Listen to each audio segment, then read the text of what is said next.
Hay un momento silencioso, casi imperceptible, en el que los ojos del alma se abren por fin a una verdad que la mente consciente ha evitado durante años, quizá durante toda una vida. Es un instante que no siempre llega con fanfarria ni con una revelación cinematográfica, a veces es apenas un suspiro interno, una grieta en la coraza del autoengaño, un destello que cambia el mapa entero de la conciencia.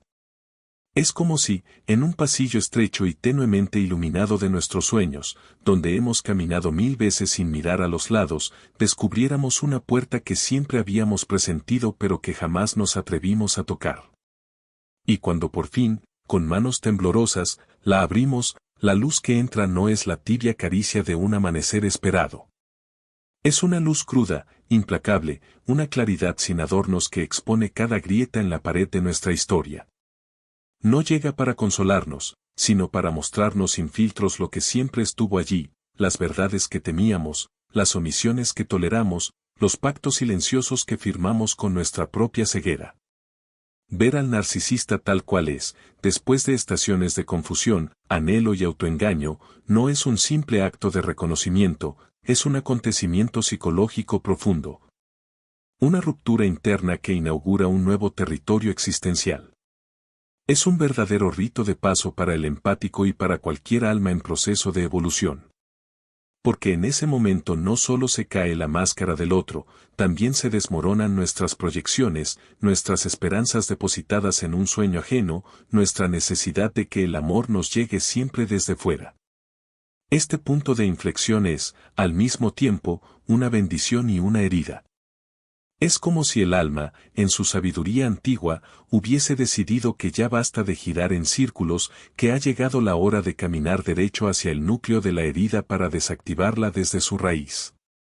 Y ese camino nunca es lineal ni cómodo, atraviesa paisajes internos donde conviven el duelo, la rabia, la nostalgia y, finalmente, la aceptación.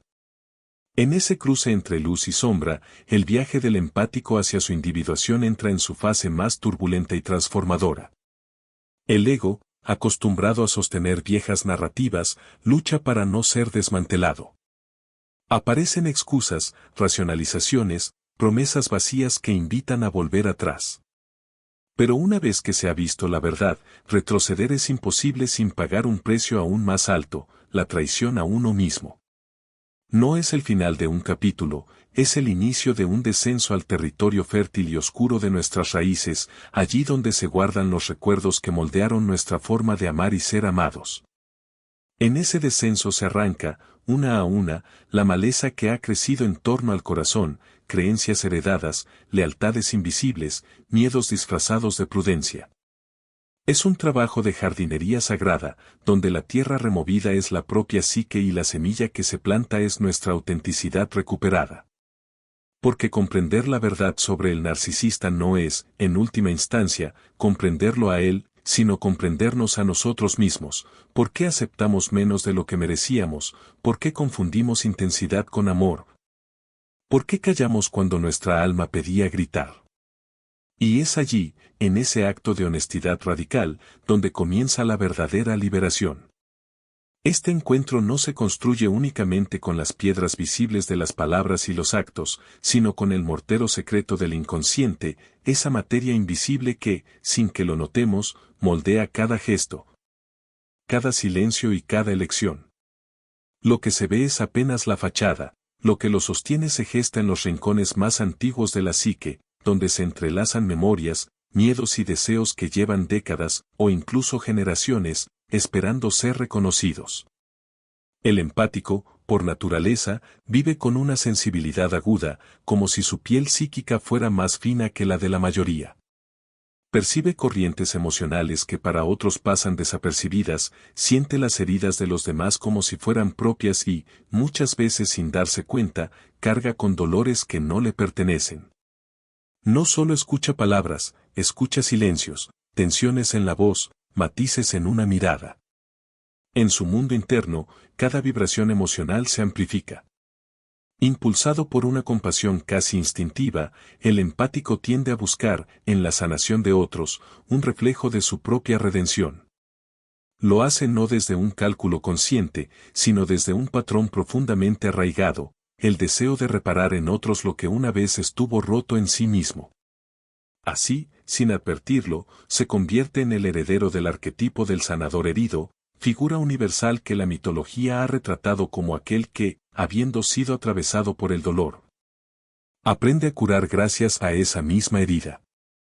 Este arquetipo le otorga una empatía inmensa, pero también una peligrosa inclinación a ignorar sus propios límites, creyendo que su valor está atado a su capacidad de sostener a los demás, incluso a costa de sí mismo. En el otro extremo del espejo, el narcisista se presenta con una máscara de grandiosidad. Es un castillo majestuoso a simple vista, pero frágil en su estructura. Está edificado sobre una herida tan antigua y profunda que no puede exponerse sin poner en riesgo toda la identidad. Ese dolor, intolerable y sin nombre, queda sepultado bajo una arquitectura brillante, un palacio de espejos, donde cada reflejo devuelve la imagen de un yo cuidadosamente fabricado. Un personaje que necesita aplausos constantes para no desmoronarse.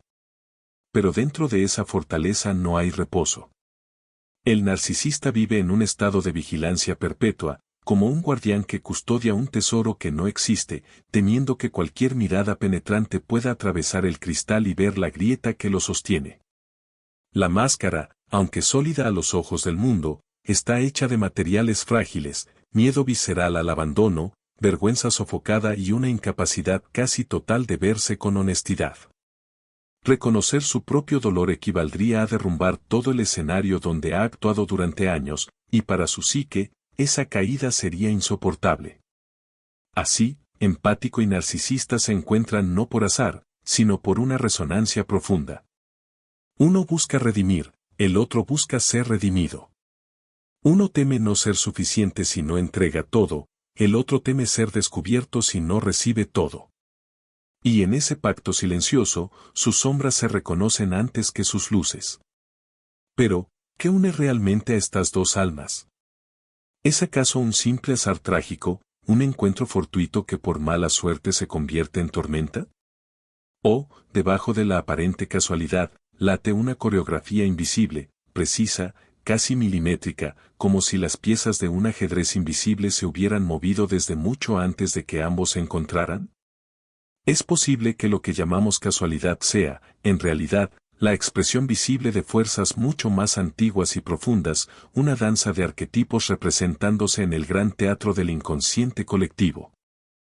Jung lo llamaría sincronía cargada de destino, un suceso que, más que accidente, es un símbolo vivo, un cruce de caminos que activa las heridas más antiguas y las lecciones más urgentes de ambas almas. No es solo que se encuentren, es que se reconocen en un plano invisible, resonando como dos cuerdas que vibran en la misma frecuencia de dolor y anhelo. El empático, que ha aprendido, a veces desde la infancia, a amar para salvar, y el narcisista, que ha aprendido a buscar amor para no enfrentarse a su propio vacío, se atraen con la intensidad de polos opuestos. Pero esa atracción no es para completarse, como dictaría el mito romántico, es para reflejarse mutuamente lo que ambos han negado, lo que ninguno quiere mirar directamente en sí mismo. En mi experiencia, he visto incontables variaciones de este drama, como si fuera una obra que cambia de escenografía pero mantiene siempre el mismo guión oculto. El ser sensible, de corazón abierto y espíritu dispuesto a entregarse, se siente atraído, de forma casi hipnótica, hacia quien solo sabe amar como una extensión de su propio ego. El empático anhela intimidad, profundidad, sanación, el narcisista busca adoración, validación, combustible emocional que le permita sostener su máscara un día más. Uno ofrece presencia, el otro exige reflejo. No es, en esencia, una relación. Es una colisión. Un impacto frontal entre dos mundos psíquicos que, aunque parecen opuestos, están tejidos por un dolor común. Y sin embargo, en ese choque puede revelarse algo extraordinario, cuando se vive de forma consciente, sin anestesias ni narrativas de victimismo, el drama se convierte en un laboratorio alquímico. Porque ahí, en medio de los escombros emocionales, se encuentra la posibilidad de ver algo fundamental, que no se trata de ganar o perder, de culpar o victimizarse, sino de reconocer la herida compartida y usar ese espejo roto para mirar, sin adornos ni autoengaños, el rostro verdadero del alma. Ese momento, el instante en que dejas de ver al otro como villano o salvador y lo reconoces como un espejo de tu propio inconsciente, es más que un acto de lucidez. Es el umbral donde el sufrimiento deja de ser un círculo repetitivo y se convierte en un portal. Y cruzar ese portal es iniciar un viaje donde la meta no es cambiar al otro, sino recuperar las partes de ti mismo que dejaste en su castillo de espejos. Porque, aunque el dolor sea desgarrador y parezca que cada fibra del alma se rompe, este tipo de encuentro tiene un propósito mucho más profundo de lo que el corazón, en medio de la herida, puede comprender. El despertar del alma. No un despertar dulce y sereno, sino uno que arranca máscaras con la crudeza de un vendaval. Disuelve ilusiones con la precisión de un fuego alquímico y obliga al empático a atravesar la transición más importante y temida de su vida, dejar de buscar su valor en la mirada del otro, y comenzar, quizá por primera vez, a habitar plenamente su propia luz. En las primeras etapas, el empático no ve al narcisista tal cual es. Lo que percibe no es la persona real, sino un reflejo encantado, una proyección luminosa moldeada por su propio anhelo interior. El narcisista se presenta, y es percibido, como brillante, magnético, poseedor de una intensidad que, a primera vista, parece amor verdadero. Pero este brillo no proviene de una conexión genuina, sino de la forma en que el empático, sin darse cuenta, viste al otro con la túnica de su esperanza más antigua. Esto no es simple ingenuidad ni ceguera voluntaria. Es la operación profunda de la imaginación arquetípica, esa fuerza inconsciente que, desde lo más hondo de la psique, nos lleva a ver en el otro no solo lo que es, sino lo que necesitamos creer que es. El empático, heredero de heridas no resueltas y de un amor que en algún momento de su historia se sintió condicionado, proyecta en el narcisista la imagen de su completitud soñada. Frente a él, parece abrirse la puerta de un hogar emocional que ha buscado desde siempre, un lugar donde ser visto, reconocido y amado sin reservas. Pero esta percepción inicial es como un espejismo en medio del desierto. Cuanto más se avanza hacia esa imagen ideal, más se revela la naturaleza ilusoria del oasis. Lo que parecía un manantial de amor incondicional se revela como un reflejo fugaz, sostenido por la necesidad del narcisista de ser adorado y por la necesidad del empático de creer que ha encontrado su salvación externa. Y en esa revelación dolorosa comienza la verdadera obra interna, la confrontación con el hecho de que lo que tanto buscaba fuera, es, en realidad, algo que solo podrá encontrar dentro de sí mismo. El narcisista, sin saberlo, se convierte así en un maestro incómodo, un iniciador oscuro que, al romper la fantasía, abre el umbral hacia la individuación. Y cuando el empático cruza ese umbral, no por voluntad, sino porque la verdad lo empuja, descubre que la luz que siempre había atribuido al otro estaba, desde el principio, ardiendo en su propio corazón. En esa proyección, el empático confunde carisma con profundidad, intensidad con intimidad, promesas con presencia real. Es como entrar en un palacio que, desde la distancia, parece un refugio dorado. Las torres brillan bajo el sol de la esperanza, y las puertas parecen invitar a descansar del peso del mundo. Pero una vez dentro, la realidad se revela, salones vacíos donde el eco reemplaza a la voz, espejos agrietados que distorsionan el reflejo, y un silencio frío que se cuela por cada grieta. El eco que resuena no es de bienvenida, sino del abandono, repetido una y otra vez. Esta ilusión no es únicamente una trampa tejida por el narcisista. Existe un pacto inconsciente entre ambos. El empático, muchas veces marcado por amores condicionales o negligencia emocional en la infancia, guarda una esperanza ancestral, que, si ama lo suficiente, si cura lo suficiente, si comprende lo suficiente, finalmente recibirá la validación y el cuidado que ha anhelado desde niño. Es una búsqueda de cierre emocional, un intento de reescribir el pasado a través del presente. El narcisista, por su parte, vive con un vacío que le resulta insoportable. No puede sostener su propio peso emocional y necesita que otro le sirva de espejo, que refleje una imagen de grandeza y perfección. Busca devoción sin cuestionamientos, una admiración constante que tape las grietas de su inseguridad. Y cuando encuentra a un empático, cree haber hallado a alguien capaz de absorber su dolor y darle, aunque sea momentáneamente, la ilusión de completitud. Así se atraen, cada uno parece ser la respuesta a la pregunta secreta del otro, pero ninguno tiene lo que el otro realmente necesita. Ninguno puede ofrecer la redención que el otro ansía. Y así comienza el ciclo: esperanza y decepción, idealización y devaluación, acercamiento y retirada, como olas que nunca se detienen. El empático da y da, intentando llenar un pozo sin fondo, hasta que la entrega se convierte en agotamiento y pérdida de sí mismo. El narcisista, incapaz de sostener la vulnerabilidad que requiere la intimidad real, responde alejándose o atacando. Lo que parecía una unión destinada se transforma en un campo de batalla emocional, un símbolo vivo del drama eterno entre Eros y Tánatos, la pulsión de vida que busca unión y la pulsión de muerte que sabotea la cercanía. Entre luz y sombra, entre el deseo de amar y el miedo a ser visto de verdad, ambos quedan atrapados en un mito que se repite a través de los siglos, cambiando solo los nombres de sus protagonistas. Pero aquí está la clave, la verdad que incomoda y que rara vez se nombra: el narcisista no es solo un villano en un cuento moral de buenos y malos. Es también un prisionero de su propia herida, un dios herido que, alguna vez, fue expulsado del reino íntimo de su ser. Desde entonces, vaga como un exiliado emocional, condenado a buscar eternamente un espejo que le devuelva la grandeza que no logra encontrar en su interior. Su aparente crueldad es, en el fondo, la sombra proyectada de su sufrimiento no reconocido. Su manipulación es un grito desesperado, disfrazado de control, clamando por una validación que nunca sacia. Comprender esto no significa justificar el daño ni relativizarlo.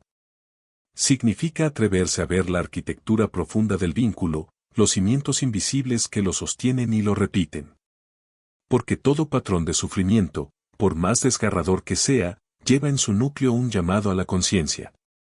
Es una invitación silenciosa a transformar el dolor en sabiduría y la herida en puerta de acceso a una nueva versión de uno mismo. El empático comienza a despertar cuando deja de ver al narcisista únicamente como salvador o enemigo, y empieza a reconocerlo como un espejo vivo que refleja su propio material inconsciente. Ese momento es como un rayo que atraviesa la niebla, duele, pero revela. Ver de verdad implica llorar la pérdida de la ilusión, lamentar la traición, aceptar sin anestesia los años invertidos en un amor que nunca pudo ser correspondido. Y sin embargo, dentro de esa pena late un regalo oculto, la revelación de que la herida no es un obstáculo, sino la puerta secreta hacia la integridad. En el crisol ardiente del corazón roto, cuando las máscaras han caído y las promesas se han desvanecido, comienza el verdadero viaje de regreso al propio ser. Este camino no se recorre con la mente ansiosa de explicaciones, sino con la valentía de atravesar lo desconocido, de habitar la desnudez emocional sin huir. El ego, sin embargo, teme este despertar. Prefiere aferrarse a narrativas conocidas, por dolorosas que sean, antes que aventurarse en el territorio incierto de la autenticidad. Esa resistencia se siente como un laberinto, pasillos interminables, vueltas repetidas, la ilusión constante de que la salida está cerca, pero siempre parece escaparse. Y, sin embargo, el laberinto no es un castigo. Es la prueba iniciática que anuncia que la transformación está a punto de ocurrir. Porque solo quien se atreve a perderse de verdad puede encontrarse a sí mismo. A veces, el despertar irrumpe como un rayo en mitad de la noche, una traición tan flagrante que el alma no puede seguir fingiendo que no la ve. Una crueldad tan insoportable que derrumba de un golpe todos los castillos construidos con esperanza. Otras veces, llega como una llovizna persistente, pequeñas revelaciones, miradas fugaces, incoherencias que se acumulan y, con paciencia implacable, van desmoronando la fortaleza de la negación. Hasta que, finalmente, la verdad queda desnuda frente a nosotros, despojada de adornos y excusas. En ese umbral, el empático se encuentra ante una encrucijada silenciosa pero decisiva: aferrarse a la vieja historia, esa que ha narrado una y otra vez para sostener el vínculo y proteger el corazón, o dar un paso hacia lo desconocido, hacia un territorio interior donde la autenticidad reemplaza a la ilusión, aunque al principio duela más que cualquier mentira conocida. Reconocer al narcisista tal cual es no se limita a ver su comportamiento, exige también un acto mucho más difícil: reconocer las formas, a veces sutiles y otras evidentes, en las que uno ha participado, sin saberlo, en su propio sufrimiento. Esto no es caer en la trampa de la culpa ni en el flagelo de la autocrítica, sino practicar una honestidad radical que nos devuelva el poder sobre nuestra propia historia. El narcisista es, paradójicamente, una figura dual: torturador y maestro, verdugo y guía involuntario. Es la encarnación viva de una herida y, al mismo tiempo, del aprendizaje que esa herida contiene como semilla latente. No se trata de un maestro amable que enseña con paciencia y ternura, sino de uno que utiliza el filo de la incomodidad y el peso de la confrontación. Su presencia es la de un espejo deformante que, sin proponérselo o quizás sin siquiera comprenderlo, nos obliga a mirar directamente las partes exiliadas de nuestra alma, los cuartos cerrados, las voces que nunca dejamos hablar, los deseos que escondimos por miedo al juicio, los fragmentos de identidad que creímos indignos de amor. En ese reflejo incómodo emergen las zonas abandonadas, los anhelos no reconocidos, las heridas heredadas y las lealtades invisibles que nos atan a una narrativa que ya no nos nutre. Y aunque su aparición pueda parecer, a primera vista, una maldición disfrazada de relación, en el plano más profundo puede convertirse en el catalizador de la transformación más radical: el regreso total a uno mismo. Un regreso sin máscaras, sin pedir permisos, sin la aprobación de nadie más, y sobre todo, sin el miedo que antes dictaba nuestras elecciones. La paradoja esencial es que cuanto más resistimos la verdad, más implacablemente nos persigue. No es una fuerza externa que nos acecha desde fuera, sino un río subterráneo que atraviesa el inconsciente, moviéndose con una paciencia inquebrantable. Es una energía viva, autónoma, que busca revelarse a través de todo: nuestras relaciones, nuestros pensamientos recurrentes, nuestros sueños y hasta en los silencios más densos. Esos que intentamos llenar con distracciones para no escuchar lo que nos susurra. Cuando el empático niega lo que ve, ya sea por amor, por miedo o por una lealtad inconsciente a una historia que ha dejado de sostenerlo, el patrón no desaparece. Se adentra más hondo, se enreda en raíces más intrincadas, y espera. Pero no espera pasivamente, reaparece una y otra vez, cada vez con mayor intensidad, como si la vida misma conspirara para que la lección no pueda seguir siendo postergada. Este ciclo no es castigo, sino insistencia, el llamado de la psique a dejar de huir y a enfrentar, de una vez por todas, aquello que no puede seguir viviendo en las sombras. Y es en ese punto, cuando la repetición se vuelve insoportable, que la verdadera iniciación comienza, no en el momento en que vemos la verdad, sino en el instante en que dejamos de correr de ella. El verdadero despertar no es únicamente presenciar ese instante casi imperceptible en que la máscara del otro se desliza y, como un telón que cae sin aviso, deja entrever la herida antigua que había permanecido oculta. Ese momento de revelación, aunque crucial, es apenas la puerta de entrada. El verdadero despertar es algo más profundo, más doloroso y, paradójicamente, más liberador: es permitir que la ilusión muera sin tratar de reanimarla. Y con esa muerte simbólica, debemos dejar partir no solo a la persona que creíamos conocer, sino también todo aquello que habíamos construido en torno a ese vínculo, los sueños que diseñamos con manos temblorosas, los futuros imaginados en noches de esperanza, las promesas susurradas que jamás encontraron suelo fértil para germinar. Es atravesar un duelo que no solo llora por un amor, sino por una visión entera del mundo que, hasta ese momento, nos sostenía. Es, también, un acto de profundo respeto hacia uno mismo, honrar la inocencia que nos llevó a entregarnos sin reservas, reconocer que aquella pureza de intención, lejos de ser ingenuidad, fue, en su momento, la expresión más sincera de un corazón que aún creía en la magia de la entrega total. Ese corazón, aunque ahora herido, fue auténtico, y esa autenticidad es un tesoro que no debe perderse, sino transformarse. En este duelo sagrado, vamos descubriendo que el dolor que tanto temíamos no era, en realidad, un enemigo implacable, sino un mensajero paciente que aguardaba, quizás desde siempre, el momento exacto para guiar nuestros pasos hacia un territorio inexplorado de nuestro propio ser. Ese dolor es el heraldo de una metamorfosis que no puede darse sin una purificación previa, es la fuerza que desmantela las defensas, que despoja de máscaras, que disuelve las viejas identificaciones y nos obliga a soltar, con manos abiertas, todo lo que no somos. La travesía, por supuesto, es ardua. Hay noches en que la ausencia pesa más que el recuerdo, días en que el eco de lo que fue retumba con más fuerza que la voz de lo que están haciendo. Y, sin embargo, en el núcleo mismo de ese dolor habita una semilla silenciosa, una semilla que contiene un destino diferente. Una semilla que, una vez florecida, romperá todas las estructuras que nos mantenían atados a versiones antiguas de nosotros mismos. Y es entonces, cuando esa semilla empieza a abrirse paso entre las ruinas, que comprendemos la verdad más poderosa, que ya no podremos volver a vivir como antes, porque lo que antes llamábamos vida era, en realidad, solo la antesala de nuestro verdadero despertar.